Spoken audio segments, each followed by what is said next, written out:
Hello fellow crafters, this is going to be a quick instructional video just going over terminology for different types of wire. So let's start out with thickness of wire and what that is referred to. So thickness of wire is called gauge, and the key to know here is that the smaller the gauge number, the thicker the wire. So they come in all different ranges. This is a 12 gauge aluminum wire. You can see it's quite hefty. All the way up to, say, I had one here, here we go, a 26 gauge, which you can see is considerably thinner. So again, smaller gauge number, thicker wire. Now you also have different shapes of wire. This is round, as is this, which just means, of course, that if you took a cross section, it would be a circle. Very simple, most common type of wire.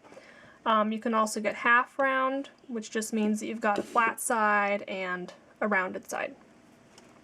You can also get square wire. Here's an example of some of that. These non-standard types are just fun for adding extra texture, dimension to your designs.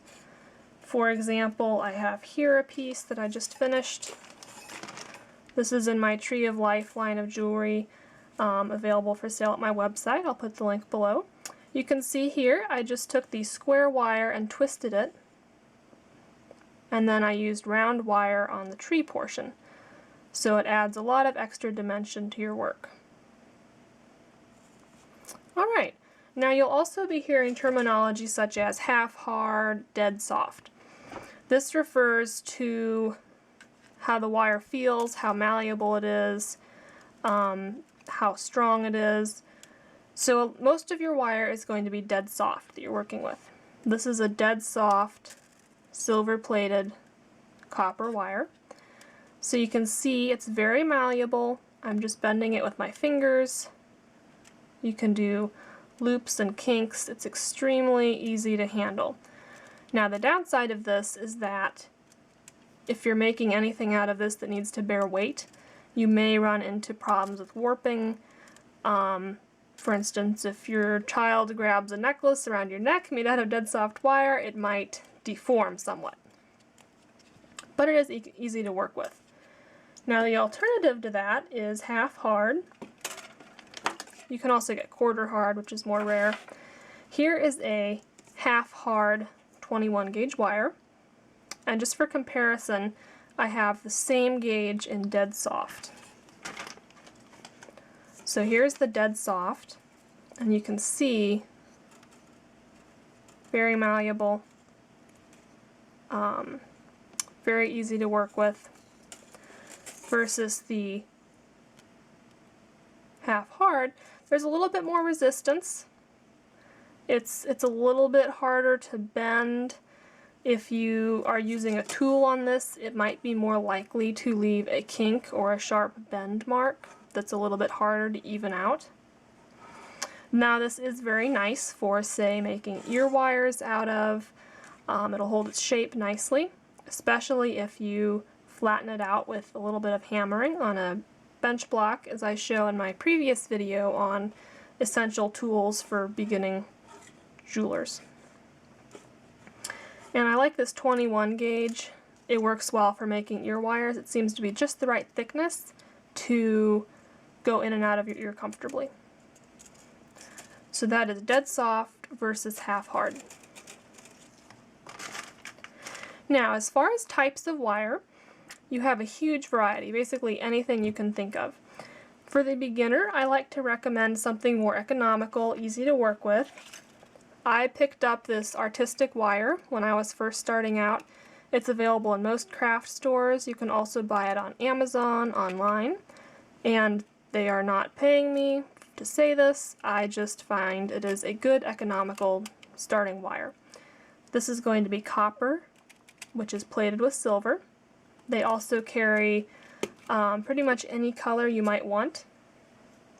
I have here a brass colored version, which is nice for making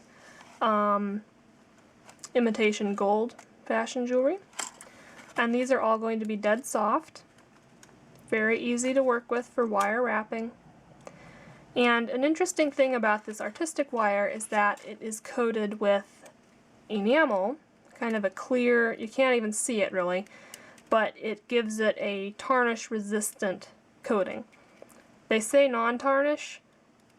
In reality, if it gets nicked at all, it will tarnish eventually, but it's much, much slower than, say, sterling. The downside is you can clean sterling when it tarnishes. You can't clean this. If you try, the enamel coating will flake off. It'll look really nasty. But this is a very good beginner's wire.